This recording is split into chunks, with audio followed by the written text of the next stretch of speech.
واعتصموا بحبل الله جميعا ولا تفرقوا واذكروا نعمة الله عليكم إذ كنتم أعداء فألف بين قلوبكم فأصبحتم بنعمته إخوانا وكنتم على شفا حفرة من النار فأنقذكم منها.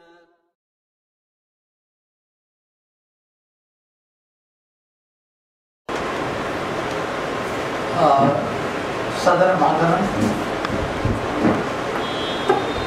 جناب جسٹس کورس قادر صاحب، جناب ضیاء الدین صدیقی صاحب، جناب عبدالغفار ندوی صاحب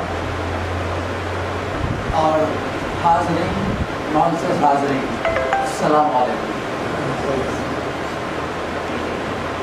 جسٹس کورس پاتل نے آپ کے سامنے جو باتیں رکھی اور جو سیاسی پہلو ہے اس ججمنٹ کا، وہ آپ نے بخوبی آپ کو سمجھائی، اور انہوں نے یہ کہا کہ جو بنیادی بات یہ ہے کہ جو منوواتی زہر یعنی ایک RSS فلسفی جو لوگوں کے دل و دماغ پر شائع ہوئی ہے، اس کا کیا اثر جوڈیشری تک پہنچ چکا ہے، وہ بھی آپ نے بہت بخوبی سمجھایا۔ مجھے یہ کہا گیا ہے کہ اس ججمنٹ کے کچھ لیگل پہلو کو آپ کے سامنے رکھوں اور آپ کو یہ کہنے کی کوشش کروں کہ یہ ججمنٹ حالانکہ ایک ورڈکٹ ہے، جو ورڈکٹ ہمارے خلاف ہے، یعنی جو مسجد بنانا چاہتے اور مسجد کا جو کلیم کرتے ان کے خلاف ہے، اور جو مندر بنانے کے لیے وہاں کورٹ میں گئے تھے ان کی فیور میں۔ لیکن اس نتیجے پہ پہنچنے تک کون ہارا کون جیتا، اس کی ہمیں تھوڑی سی تفصیل کرنے کی ضرورت ہے۔ پہلی بات تو یہ ہے کہ میں پہلے آپ کو شروع میں کہہ دینا چاہتا ہوں کہ میرا سبمیشن آپ لوگوں کے سامنے یہ ہے کہ لیگلی جو مسجد کا دعویٰ کر رہے ہیں وہاں ہے، جو فریاد اور جو ریلیف جو چاہتے تھے وہ ان کو نہیں ملی، اور جو مندر کا دعویٰ کر رہے تھے وہ فتحیاب ہوئے ہیں کیونکہ ان کو مندر بنانے کی وہاں پر اجازت دی گئی ہے۔ لیکن اس کا ایک دوسرا پہلو ہے، یہ ہے who has got a moral victory? Who has got a moral victory? And ultimately, who has got both the legal defeat as well as the moral defeat? And my submission before this all gathering will be that so far as the moral victory is concerned, we the Muslims have won, we have not lost, though we have lost the legal defeat. And so far as the legal and the moral defeat is concerned, it is of the judiciary, sir, I am speaking very clearly. جو ہار ہوئی ہے وہ ہماری justice delivery system کی ہار دونوں point پہ ہوئی ہے، legal as well as moral. These are the three ways I would like to put my submission. سب سے پہلے ہم یہ سوچ لیں کہ کس طرح سے ہماری ہار ہوئی ہے لیگلی، اور جن مندر بنانے والے چاہتے تھے ان کی چیز ہوئی ہے، اس میں کون سے لیگل پہلو ہیں جس کو نظر انداز کیا۔ سب سے پہلا آپ سب دیجیے کہ بار بار آپ کے سامنے کہا گیا ہے کہ اس فیصلے میں یہ صاف لکھا گیا ہے کہ 1528 میں وہاں پر جو عمارت بنی وہ مسجد تھی، اور کسی بھی مندر کو توڑ کے یا کسی مندر کے ٹوٹے ہوئے ملبے کو اس کو وہاں پر اس عمارت میں اس کا استعمال نہیں کیا گیا۔ دوسری بات انہوں نے یہ کہی کہ 1934 میں اس عمارت کو ایذا پہنچائی گئی، اس کو ڈیمیج کیا گیا تھا، جس کو بعد میں گورنمنٹ نے اس کو ریپیئر کیا، اور وہاں پر بھی کورٹ نے یہ کہا کہ یہ مسجد تھی 1934۔ بعد میں آگے چل کے یہ کہا گیا کہ 1949 میں جب چبوترا سے اٹھا کر مورتیاں سینٹرل ڈوم کے نیچے رکھی گئی، it was an act of desecration, which is an offense under the provisions of the Indian Penal Code.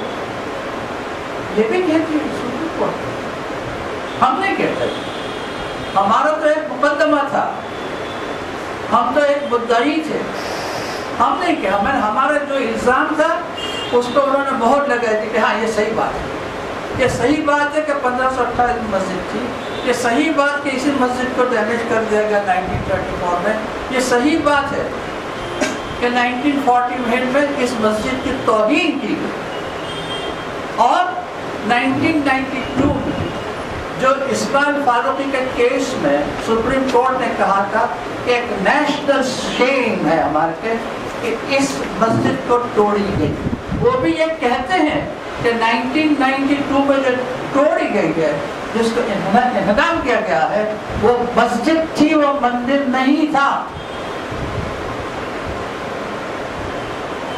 یعنی 3 irregular, wrongful and criminal acts کیوں انہوں نے کہا کہ ہاں یہ کیا ان لوگوں نے، کس نے کیا؟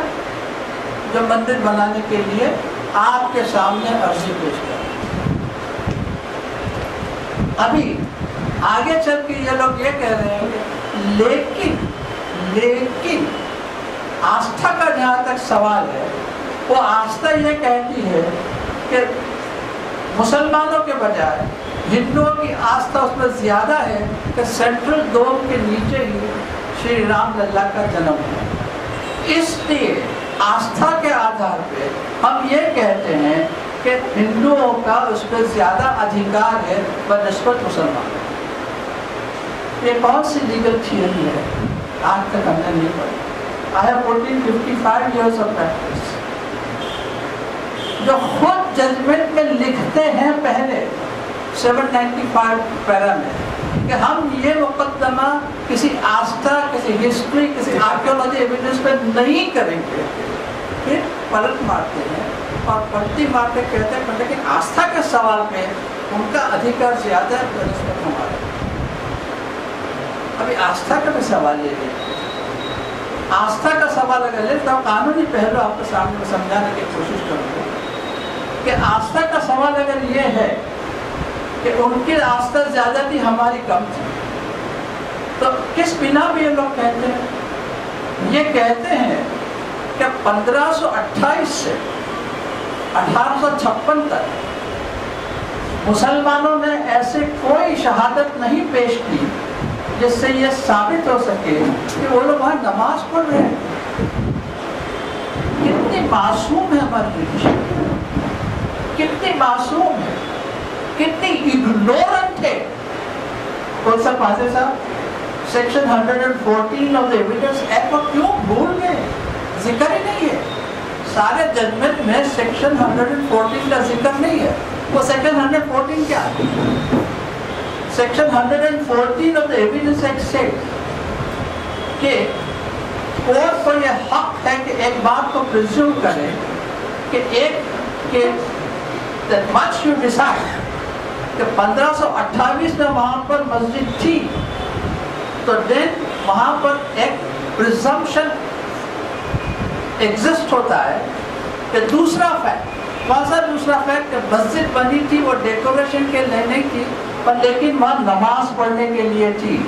And court can may draw a presumption that a second fact also existed. What is the second fact? کہ مسجد بنی وہ تو آپ مانتے ہیں، تو پھر مسجد کس مقصد سے بنی تھی؟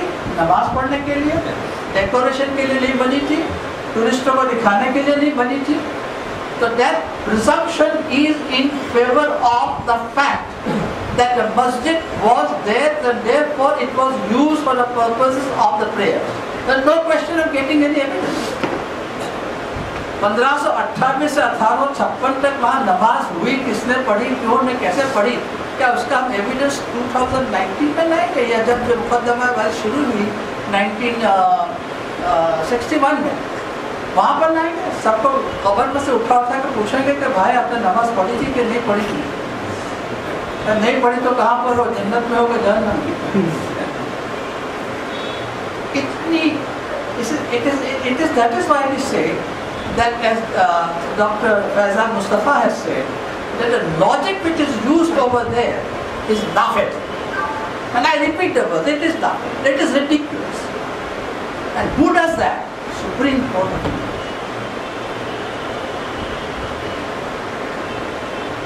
And no way they are discussing the presumptive value of this particular evidence. 114 کا کہاں پر ذکر ہے؟ پھر یہ قانون یہ کہتا ہے that you can draw an inference from an established fact that a second fact also existed. That is what we call in law a rebuttive presumption, rebuttive fact. It's not conclusive, but it raises a presumption which the other side should rebut. The other side یعنی temple جو بنانے کے لیے وہاں پر گئے تھے، ان کو یہ حق تھا کہ وہ بتائے کہ مسجد وہاں پر نماز ہوئی نہیں. تو یہ برڈن آف پروف کا جو معاملہ ہے وہ بالکل ان کا ٹاپ سے کرنا ہے. And this is an error apparent on the face of the record. That's why we are going for it. دوسری بات جہاں انہوں نے دوسرا ایک بہت ہی اسٹیبلشڈ لیگل پرنسپل کو بالکل اگنور کیا ہے، جہاں اس کا کوئی ذکر نہیں 1060 پیجز کے ججمنٹ. اس کا ایک لیٹن میگزین ہے کہ ایکس ڈولو مالو آریٹر نان ایکشو، ایکس ٹرپس پازا آریٹر نان ایکشو. مطلب یہ میں سیدھی ساری لینگویج میں آپ کو سمجھانے کی کوشش کر رہا ہوں کہ کوئی بھی جو مدعی کورٹ میں آتا ہے، سول کورٹ میں آتا ہے، تو وہ جس بنیاد پہ اپنا فیکٹس رجوع کرتا ہے جسے کہتے ہیں cause of action, it is the bundle of facts. اور یہ میکسم کہتی ہے کہ اگر کوئی بھی مدعی کسی سول کورٹ میں ایسے فیکٹس لے کے آئے، ایسے بنڈل آف فیکٹس لے کے آئے، ایسے حقائق رجوع کرے جو انلیگل ہو، امورل ہو، پبلک پالیسی کے خلاف ہو، then the court cannot give any relief to that party. That is called ex dolo malo, auditor non extro. That is a legal maxim which is accepted under the Roman law. اور یہ بنیادی principal کو supreme court نے 5 judgment میں مانی ہے. ہمارے 1060 pages کے ججمنٹ میں اس کا کہاں پر بھی فرق ہے. That is why we are again knocking at the door of the Supreme Court. کچھ سمجھو صاحب، آپ لوگوں نے یہ غلطیاں کی، یہ ہمارا حق ہے کہ ہم آپ کے پاس آئیے، ہماری بات کو دہرائیے، آپ سمجھو، سوچو، وچارو، اس کو پنر وچار نہ کرو، نظر ثانی کرو. یہ ڈسیشن کورٹ نے بھی لیا، اور اس طرح ہم وہاں پر بار بار یہ سب وہاں پر یہ ہو جائے. تو یعنی اس بنیاد پہ اگر وہاں پر جو ججمنٹ آتا ہے تو لیگلی ورڈنگ تو ان کے خلاف گئی، بٹ ان کا جو بیس بنا ہے. ہاں، اور کہتے ہیں ایک اور بات which is also laughable. یہ کہتے ہیں کہ بھائی کس طرح سے ان کا جو ٹیمپل جو کہتے ہیں کہ جو مسجد پہ ان کا حق کیسا بنتا ہے، کہ جب سے یہ وہاں پر ایک ریلنگ بنائی گئی تھی 1886 میں، اور ہندو چبوترے پہ پوجا کرتے تھے شری رام کی، پر لیکن وہ ریلنگ کے پاس کھڑے رہ کے سینٹرل ڈوم کی طرف ٹیکتے تھے اور دیکھتے تھے، اور منومن میں وہ سینٹرل ڈوم کی پوجا کرتے ہیں. That gives them the right. That's what Supreme Court says. That was Supreme Court says. اگر میں اپنے پڑوسی کی زمین پہ حسرت کی نظر سے دیکھوں کاش میری زمین ہو جائے، اور کاش یہ مان لوں کہ وہاں پر کسی کا کوئی ہماری بہت بڑی بستی کا وہاں جنم ہوا تھا تو لیگلی میرا رائٹ بن جاتا ہے کہ میں زمین کو پڑھ جاتا ہوں. This is not a legal principle at all. جبکہ یہ کہا گیا کہ 1528 میں وہاں پر کوئی مندر ٹوٹا نہیں اور مسجد بنائی گئی، تو مسلمان کہتے ہیں کہ وہ اوپن زمین پہ بنی تھی. تو اگین 114 جس کا میں نے ذکر کیا، تو اس کے مطابق یہ وہ لوگ ثابت کرنے کو ناکام رہے کہ وہاں پر ایک کھلی زمین نہیں تھی، وہاں پر مندر تھا. تو then what is the principle on which they say that this particular plot was not used for masjid?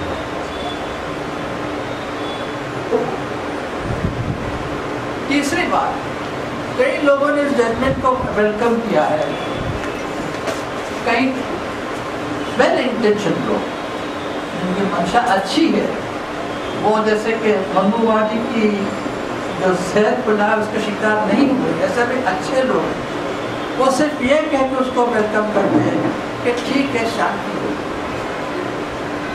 بہت سا ٹینشن تھا، اگر جو وہاں پر اگر جو مسجد میں دی جاتی تو شاید ایک دوسرے یہاں پر ہمیں ایک خون کی ندیاں بہ جاتی، اور یہ سب بچ گیا، ہیومن لائف بچ گئی. ٹھیک ہے، زمین گئی، مندر کا ایک مندر بنتا ہے، یہاں پر 5 ایکڑ زمین آپ کو دی گئی، وہاں جا کے آپ مندر مسجد بنا لو گے، اچھا ہے، سب دیکھنے میں تو سب اچھا لگتا ہے.